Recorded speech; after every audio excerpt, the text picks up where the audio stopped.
Writing a controversial memoir could get you on the New York Times bestseller list, or it could bankrupt you before the book even hits the shelves. Here is the terrifying legal trap waiting for non-fiction authors. These are the hidden legal threats that can destroy an author's career before a single copy ever sells, and most writers have absolutely no idea they exist.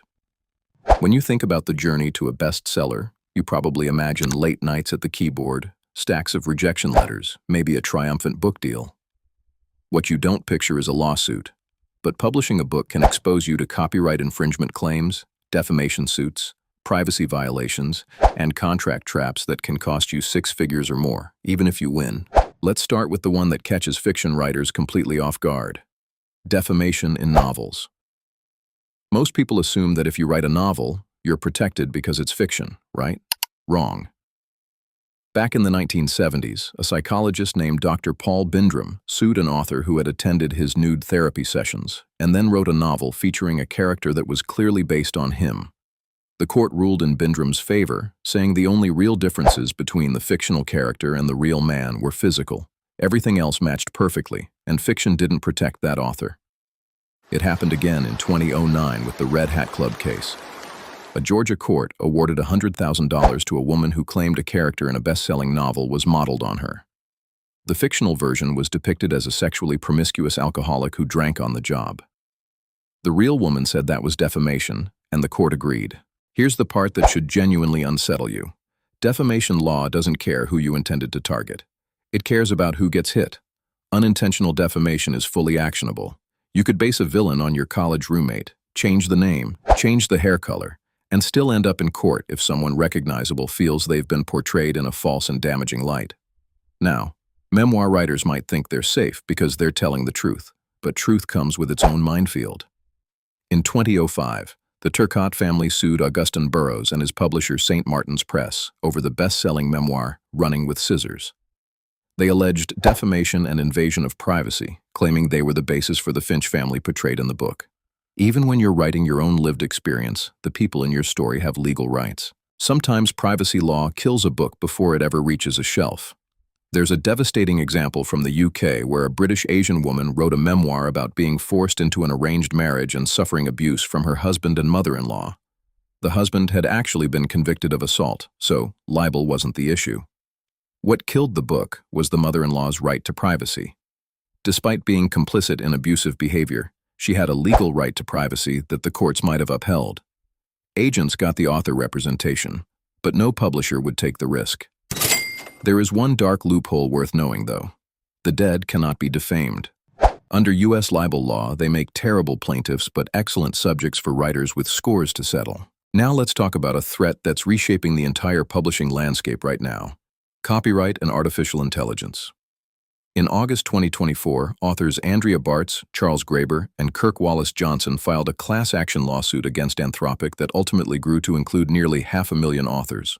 Ta-Nehisi Coates, Michael Chabon, Junot Diaz, Sarah Silverman were all involved in ongoing cases against major AI companies. The central question has staggering implications. Does training an AI on copyrighted books constitute infringement, or is it fair use? In June 2025, a federal judge in San Francisco ruled largely in Anthropic's favor, a decision described as the first substantive ruling on how fair use applies to generative AI systems. Then in September 2025, Anthropic agreed to a historic $1.5 billion settlement, compensating roughly 500,000 authors at about $3,000 per book. That sounds like a lot of money until you realize the scale. U.S. copyright law allows for statutory damages of up to $150,000 per willfully infringed work. $3,000 is a fraction of a fraction. Meanwhile, the Big Five publishers sued OpenAI and Microsoft, and the Second Circuit affirmed a ruling against the Internet Archive's mass scanning of books, concluding that allowing such large-scale copying without payment would deprive creators of compensation. The legal landscape shifts fast, and authors are caught in the middle. But you don't need an AI company to steal your work to face copyright trouble. Song lyrics are one of the most common traps for new authors. Even quoting a single line from a popular song without permission can trigger an infringement claim. Fair use is far more complex and far less protective than most writers assume. Let's move to something almost no one talks about publicly: the contract itself. Publishing contracts are where many authors unknowingly sign away their futures. Some contracts include non-compete clauses that restrict an author's ability to write other works on a similar topic. Others contain indemnification clauses that hold the publisher blameless and assign all legal liability to the writer. If someone sues over your book, the publisher's liability insurance might cover most of the claim, but the author could be on the hook for the deductible, sometimes reaching the low six figures. And here's the one that haunts careers long after the ink dries. If you sign away all rights in your book to the publisher for the life of copyright, which for works created after 1978 is the author's life plus 70 years, you're locked out of your own creation essentially forever, even if the publisher does nothing with those rights. As one publishing watchdog put it bluntly, this kind of thinking is exactly how writers get screwed, by making assumptions about a publisher's intentions, by letting their emotions overrule their business sense, and by forgetting that in the author-publisher relationship, the publishing contract is the bottom line. Trademark law adds yet another layer. You can't trademark an individual book title, which is why there are dozens of books called The Gift or Awakening. But series titles can be trademarked.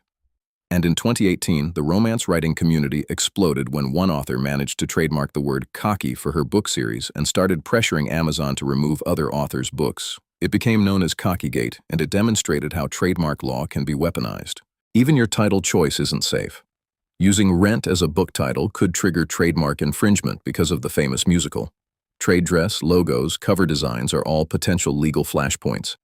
Then there's the right of publicity, which gives individuals the right to control the commercial use of their name, likeness, voice, and signature. Unlike privacy rights, publicity rights can survive death. 12 states have statutes where these rights continue after someone dies, with some lasting 10 years and others lasting a full century. So what can authors actually do? Media liability insurance exists, starting at around $500 a year through organizations like the National Federation of Press Women, ranging up to $5,000 for high-profile authors. But even this safety net is eroding.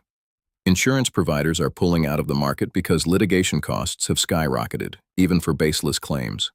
The publishing world isn't the creative sanctuary it appears to be from the outside. It's a legal landscape where a single sentence in a memoir, a character who resembles someone too closely, a song lyric quoted without permission, or a contract clause buried on page 47 can derail everything. The authors who make it to the bestseller list aren't just talented writers. They're the ones who understood that the most dangerous chapter of any book is the one that never gets written down, the legal fine print that governs everything else.